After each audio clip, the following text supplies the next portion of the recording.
Wait. Okay, so the title of this video is your dog hyperactive or out of control?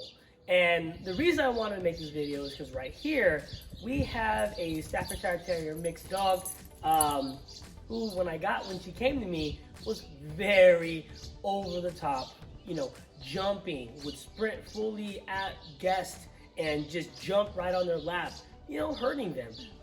Not dog aggressive, not human aggressive, just over the top energy, okay? Now today I'm gonna give you some tips on how, one, to get her to calm down or get your dog to calm down, and two, how to control them. Let's get into it. All right, tip number one. First thing I do when I get a client's dog is I go on a walk. Very long walk, about 3-4 miles, and I just wanna see where that dog is, how that dog reacts to people, cars, other dogs, dogs barking, dogs walking, right? I wanna see what that dog does. Now, after a few days of that, I come up with a plan to help this dog along, right? What are the worst problems this dog is having on our walks? Is it lunging? Is it, overactiveness of the brain? Is the dog getting the benefits of that walk? Or is it just, popping its ears all the time, waiting for the next stimulation? From there, I figure out a plan going forward. Now, this dog right here, when she first got to me, like I said, was very over the top and didn't listen to the owner. Something about what the owner did with the dog just told her, when I say something, don't worry, you don't have to do it. And here at the Volco, that is complete opposite of what we want when we work with a dog. Come, sit, wait. Okay, that's complete opposite. What I want when I work with a dog is when I ask them to do something, they do it. Not because I have a treat in my hand, come. Not because I have a leash in my hand, sit. Not because I have a leash on them, but because I'm telling them to do that, right? We do relationship-based training. We don't have treats. I don't have treats in my pockets. I want this dog to love me, and I want this dog to please me, or want to please me, because she loves me. Sit, sit, good girl. Good girl, okay? All right, so tip number one, go on a walk with your dog, right?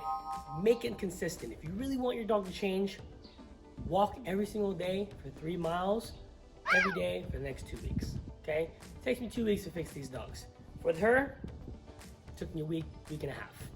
Tip number two, while on a walk, correct everything your dog does other than walking straight and relaxing, okay? And this is serious too. It's something that the dog is used to. The reason they're pulling, the reason they're sniffing, the reason they're tracking, the reason they're stopping to pee every 5 seconds is because you, the owner, has allowed them to do that. The reason your dog is peeing on everything they see is because every time your dog goes to pee or goes to mark, you think, oh, it's okay, they just need to pee. They really don't. They just want to pee on that spot. They want to pee on that dog's smell. They want to pee where that dog is pee. They're marking. They're not relieving themselves. If they're relieving themselves, they would go completely and not have a lot in the tank left, okay? Right, so that's tip number two. Correct everything. If they're pulling, if they're lunging, if they're looking, if they're smelling, if they're looking back, if they're chasing cars or people, correct them. How do we correct them? Very simple. You'll see on this dog, where I have the leash is right behind her ears, okay? A lot of people make the mistake of having these types of collars, and they think that, oh, it's a bigger collar, it won't hurt her. No, you actually have more of a chance to hurt the dog on an ineffective piece of equipment than an effective corrective lead, okay? Why? It's because I have my lead in the correct position. When I correct her, she's gonna understand that correction, and she's gonna do what I ask her to do, rather than pulling consistently and constantly on an ineffective piece of equipment that could possibly hurt the dog's neck because they pull and you pull back consistently, okay? So it's a lot more effective and safer for the dog if you get a corrective lead that works, and you need to learn how to work it. Tip number three, you need to stop interacting with your dog when they're overly excited. And what does that mean? That means when you come home, Do not greet your dog first. Start this as a puppy. Guys, I promise you, if you never came home and the first thing you did was greet your dog as a puppy, they wouldn't be as excited to see you or overly excited to see you than they are right now as an adult. What you don't understand is that what you're building in that dog is the anxiety of you coming home, you seeing them, and they can't control their emotions enough to relax. The reason that this dog is relaxing right now, she's not sad, she's not tired, she's in great shape, but it's because the last week and a half, the only time I ever interacted with her, gave her attention, gave her any kind of love, gave her any kind of affection, is the only time is when she was relaxing.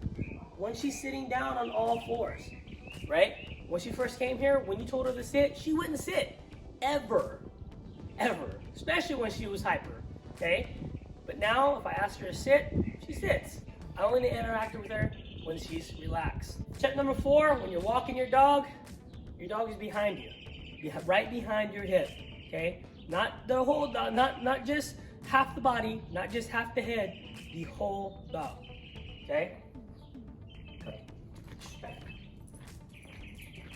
When I'm correcting the dog, come, sit, come.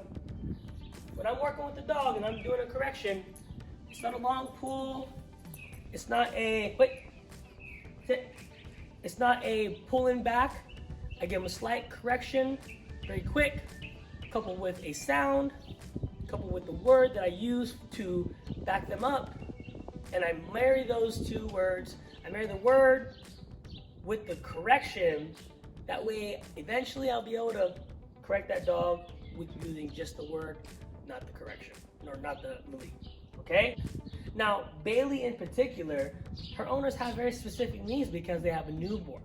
What I promise to do with her is that to make her calmer, to make her controllable inside the house, and also to give her a couple commands that if she were to go into her spurts again, that they can control those spurts. Another thing, when the baby's around, she was way too excited, jumping on everybody and everything.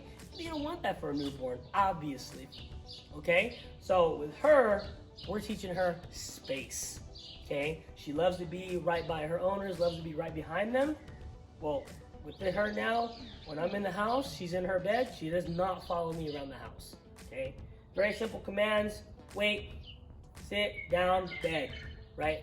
Those commands right there should be concrete commands. We're talking commands that as soon as you say them, she does them every single time. Okay, guys, well, the fifth and final tip I have for you is after you get the dog under control, after you've walked them every single day for 2 or 3 miles, after they're, relaxed when they're around you, after you calm them down by not petting them every single time that they go to jump on you, not interacting with them every single time that they come up to you, is basic commands. Sit, stay, wait, down, bed. Simple. These commands need to be your concrete commands. Commands that no matter who or what's around, the dog listens to every single time. Well, hopefully, right? There's not every time. We want to be about the 80-90 percentile, okay? Remember, if your dog doesn't do it when they're distracted, they don't know the command, okay? So let's do that right now. Let's show you how we started with our bed training, how we started with teaching her the command, and then how we progress from there, okay? Really fast. Come on, baby. Good girl. Sit. Wait. Come. Come on, baby. Come on. Up. Bed. Good girl. Sit. Good job. Come.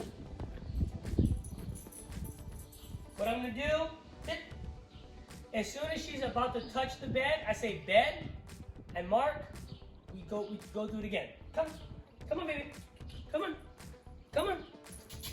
bed, good girl, sit, good, sit, marker, come, right? Very simple, very easy. It's a good way to start introducing your dog to that command, bed. Right? And the next one for her is the down command. This is the newest one she just learned. I believe it was a couple days ago, 3 or 4 days ago. This is one we do have to use a little bit of bait for, but she gets it really, really fast. Good girl, come. Bed. Good girl, sit. Sit. Good girl, down. Down. Good, down. It's very important when you use bait to train a dog is that you give the dog the bait to eat inconsistently. Come, come. Good girl, come. Good girl. Sit. Sit. Good girl. Down. Good. Down. Wait. Right? Bed down, wait. For her, needs to be a concrete, solid command. For a dog, especially like her, who's, just goes over the top when they have company or when the baby's around, she's not calm. This is her command that needs to be set in stone. Anyways, guys, good girl. All done. Good girl. All right, guys. Well, thank you so much for watching the video. I hope it was very informative for you.